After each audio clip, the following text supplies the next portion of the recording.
Welcome aboard the Ferry of Knowledge. My name is Luca, and I'll be your captain tonight.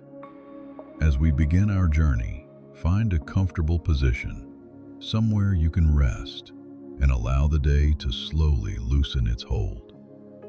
In a moment, we'll set sail together, leaving behind noise, distraction, and the weight of the waking world.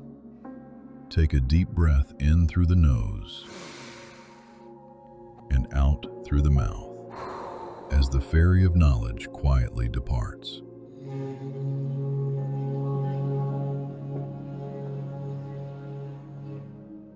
Tonight, we tell the story of Troy, not as a long list of warriors, but as a single, clever idea that ended a war no army could win.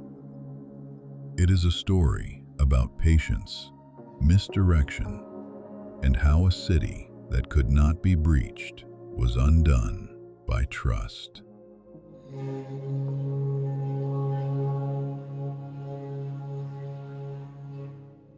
For nearly 10 years, the war had gone nowhere. The Greek army had crossed the sea with confidence, expecting a short campaign and a decisive victory. Instead, they found themselves stalled before a city that refused to fall. Troy's walls were high, thick, and carefully built. Every assault failed. Every attempt to force an entry ended the same way, with retreat. Time became the enemy. Ships rotted in salt air. Supplies dwindled. Men who had expected glory settled into exhaustion. The war no longer felt heroic. It felt endless. Both sides knew how to fight. Neither side knew how to finish. Troy watched from behind its walls. The city was wounded, but standing. Each failed attack reinforced a dangerous belief that the walls were enough, that endurance alone would win the day. Life inside the city continued, strained but intact. The longer Troy survived, the more permanent survival felt. The Greeks began to understand something crucial. Strength was not working. No matter how brave the warriors, no matter how many ships arrived, Troy could not be taken by force. The city had been designed to withstand exactly this kind of pressure. Another year of fighting would change nothing. So the war shifted, not on the battlefield, but in the mind. The question was no longer how to break the walls. It became how to make Troy open them.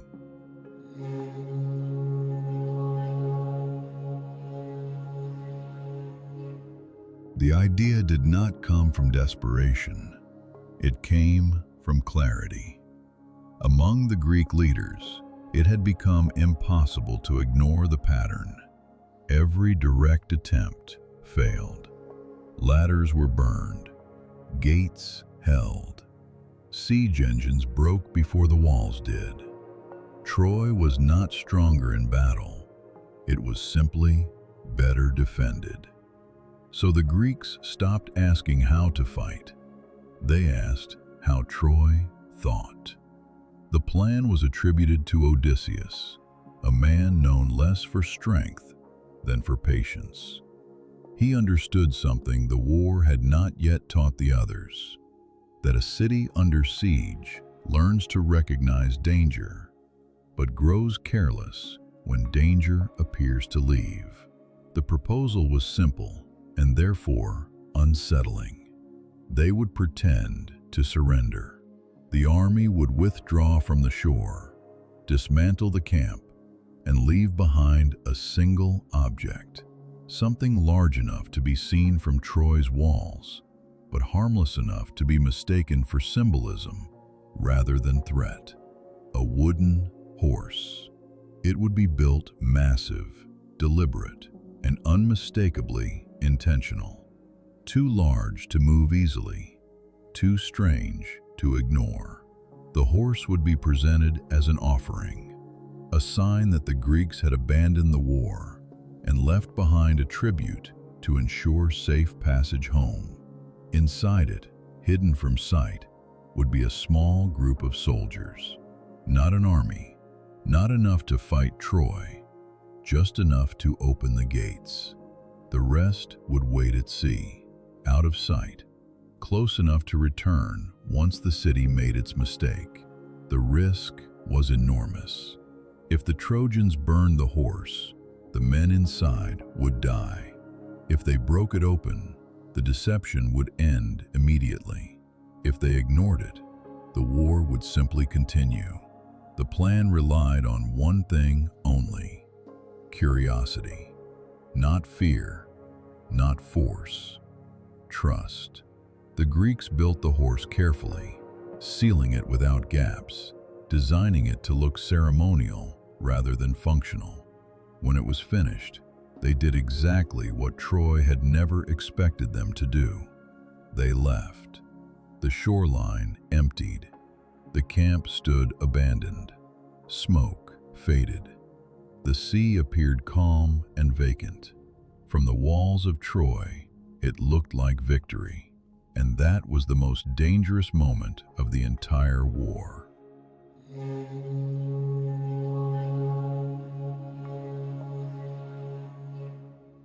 When morning came, the sea was empty. From the walls of Troy, the view was unmistakable. The Greek ships were gone. The shoreline that had been crowded with tents, fires, and movement for years now lay bare. No smoke rose, no signals flashed. The war, which had pressed against the city every day for nearly a decade, appeared to have ended overnight. The gates opened cautiously. Scouts moved out first, expecting ambush or trickery. They found nothing.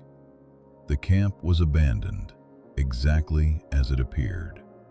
Weapons left behind, supplies scattered, signs of haste, but no sign of return.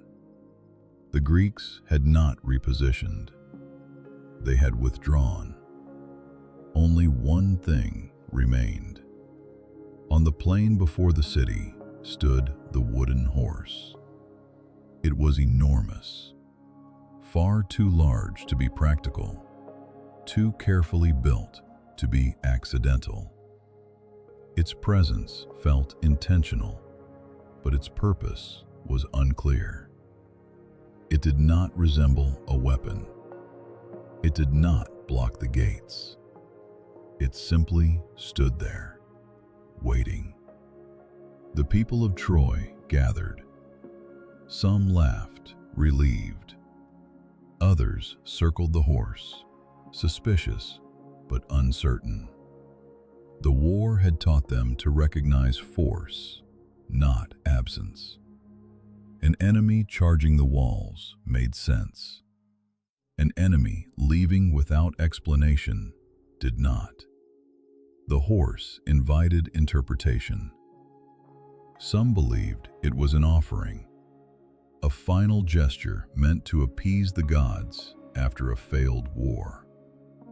Others argued it was meant to mock Troy, a symbol of defeat disguised as reverence. A few warned that it could be a trick, though no one could agree how. That disagreement mattered, because uncertainty creates space for persuasion. The horse was examined, touched, even climbed. Its size became part of its disguise. It seemed too large to move into the city easily, too solid to conceal anything dangerous. The idea that men could be hidden inside it felt unlikely, even absurd. More importantly, the Greeks were gone. The war had taught Troy to be vigilant against attack, not to question victory. Years of endurance had conditioned the city to expect pressure, not relief. When pressure vanished, caution followed it. Debate continued throughout the day. Burn it, some said. Leave it outside, others argued. Bring it in as a symbol of triumph, many suggested. The longer the horse stood untouched, the more it seemed harmless. Suspicion faded, not because it was disproven, but because nothing happened to reinforce it. As evening approached, the mood shifted. The war was over. The enemy had fled. The city allowed itself to believe what it wanted most. And so the question stopped being, what is the horse? It became, what do we do with our victory?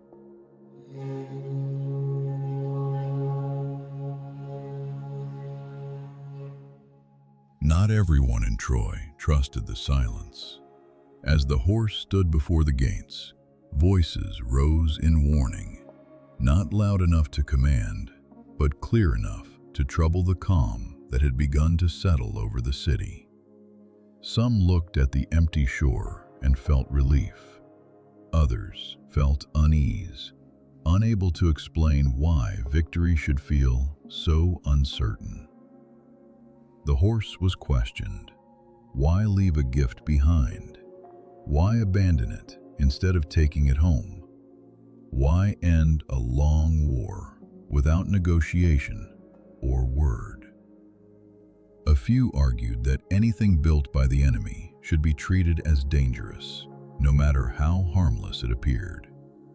They pointed to its size, its placement, its careful construction. They urged caution, even destruction. But caution struggled to compete with exhaustion. For 10 years, Troy had lived under threat. Suspicion had been a constant companion. Now, with the enemy gone, the city wanted to rest. The absence of danger felt like permission to stop questioning. The horse itself encouraged this belief. It did not move. It did not conceal noise. It offered no sign of intent. Hours passed without consequence. As daylight faded, suspicion softened into curiosity. The longer the horse stood without revealing anything, the more unreasonable fear began to feel. Then came interpretation.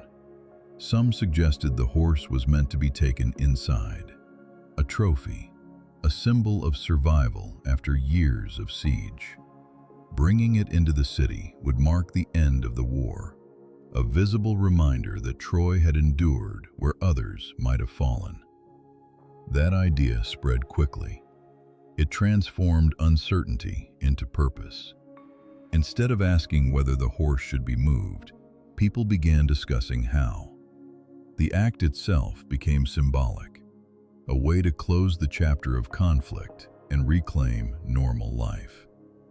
Against this momentum, warnings sounded smaller. Burning the horse felt excessive. Destroying it felt like clinging to fear. The city chose celebration over caution. As night approached, the decision was made. The gates opened wide.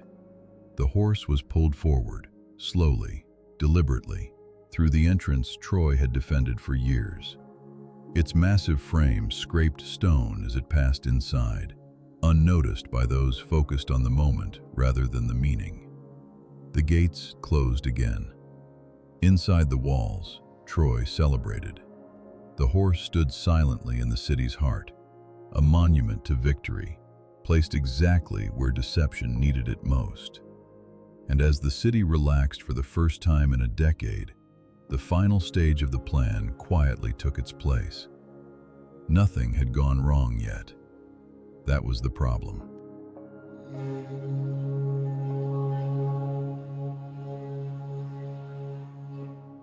Night fell gently over Troy.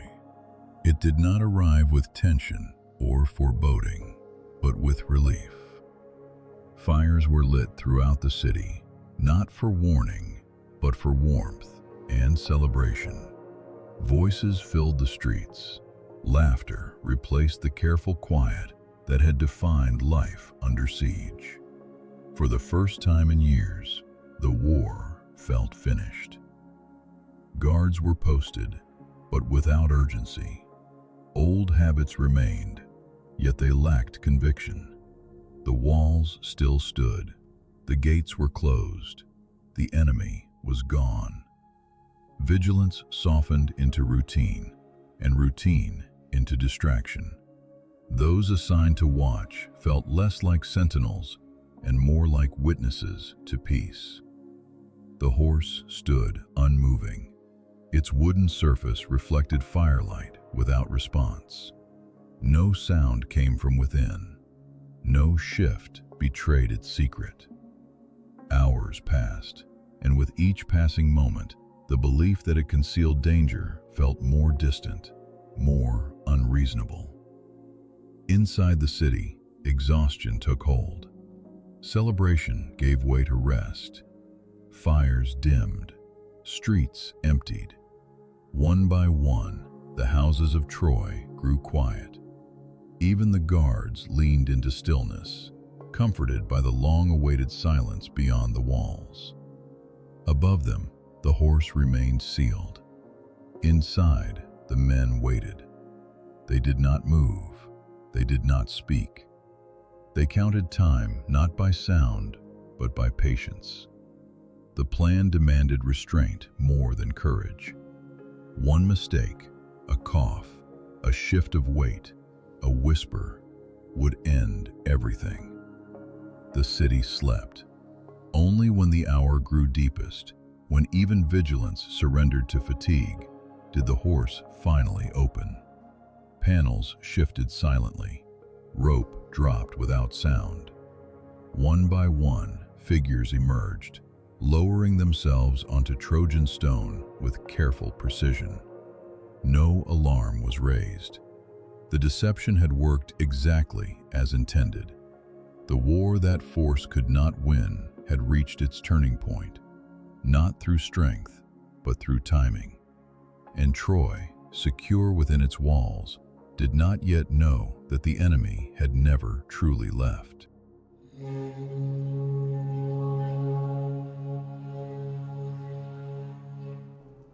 Once on the ground, the men did not rush.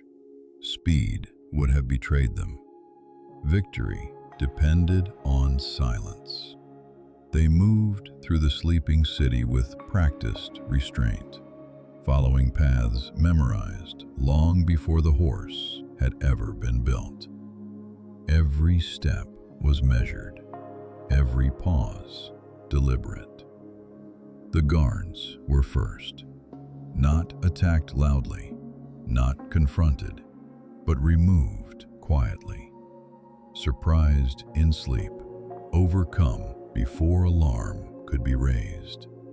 The walls that had resisted a decade of assault now offered no resistance at all. They had been designed to stop enemies outside, not those already within. The gates were reached, heavy, reinforced, trusted. They opened slowly.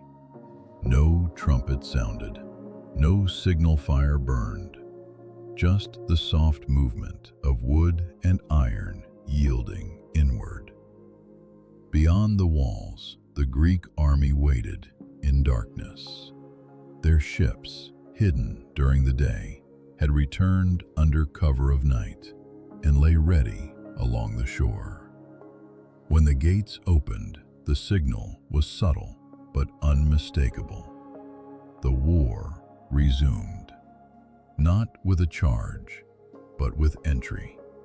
Soldiers moved through the gates in controlled numbers, spreading quickly, but quietly.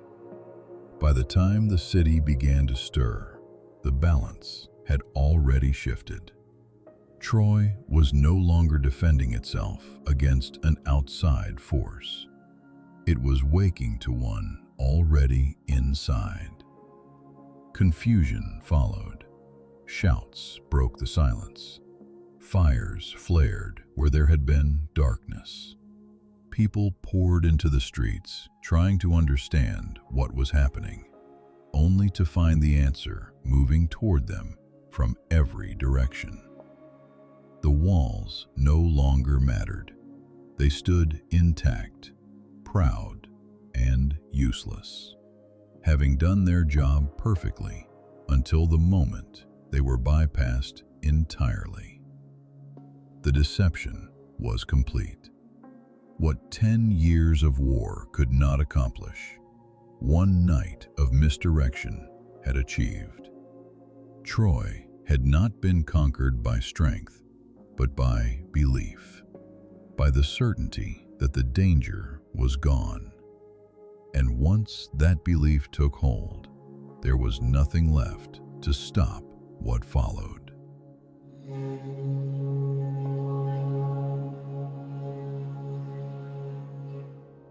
By the time Troy fully woke, the night already belonged to someone else.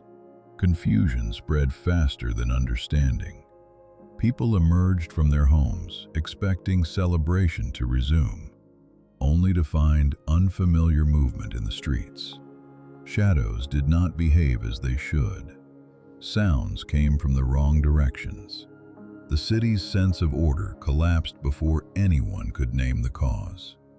There was no single moment of realization. Instead, understanding arrived in fragments.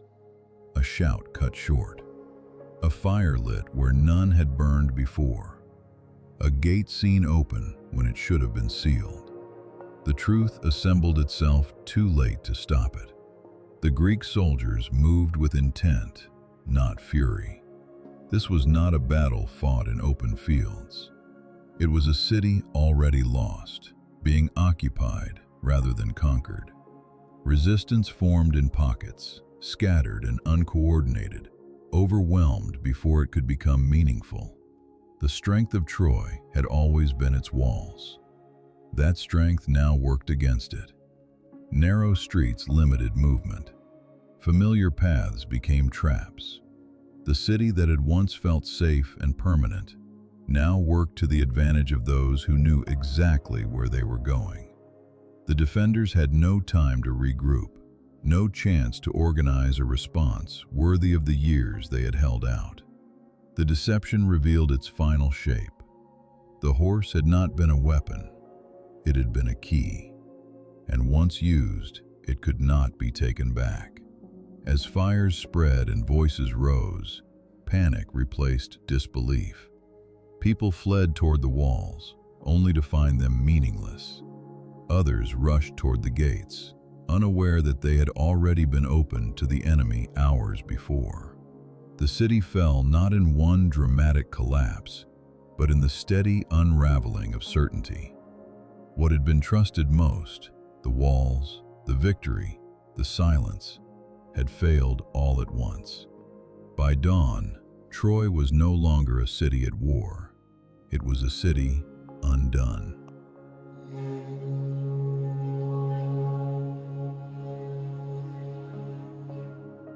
Morning light revealed what the night had settled. Smoke hung low over Troy, drifting slowly through streets that had once been familiar and orderly. Fires burned where celebration had ended only hours before. The walls still stood, unchanged in shape, but emptied of purpose. They had done nothing wrong, and that was the point. The war was over, not because one side had proven stronger, but because one side had understood when strength was no longer useful. The Greeks did not win by breaking Troy. They won by persuading it to break itself. by allowing the city to believe the danger had passed. That belief had been enough.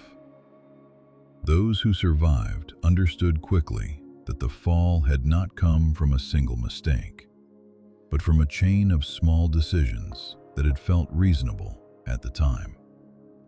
Trusting the empty shore, debating instead of destroying, wanting the war to be finished more than wanting to be cautious. The horse became the symbol, but it was not the cause. The cause was relief. Relief lowered the guard that fear had kept raised for years. Relief made patience feel unnecessary.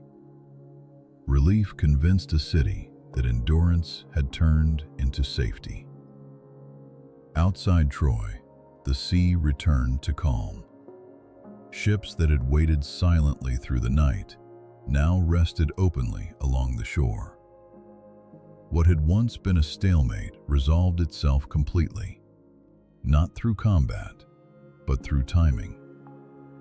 The long war ended without a final battle worthy of its length. This is why the story endured. Not because of the fire, not because of the fall, but because of the method.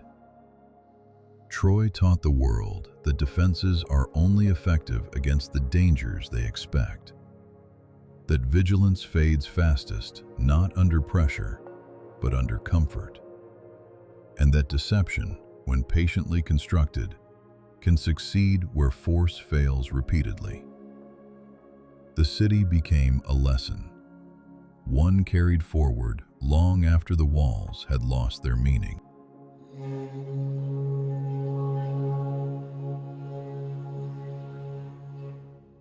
Long after the fires faded, Troy remained present in another way. Its walls were remembered not for how high they stood, but for how easily they were bypassed. Its fall was not recalled as a final battle, but as a decision, a moment when certainty replaced caution and relief outweighed doubt. That is why the story endured, because it was never truly about war.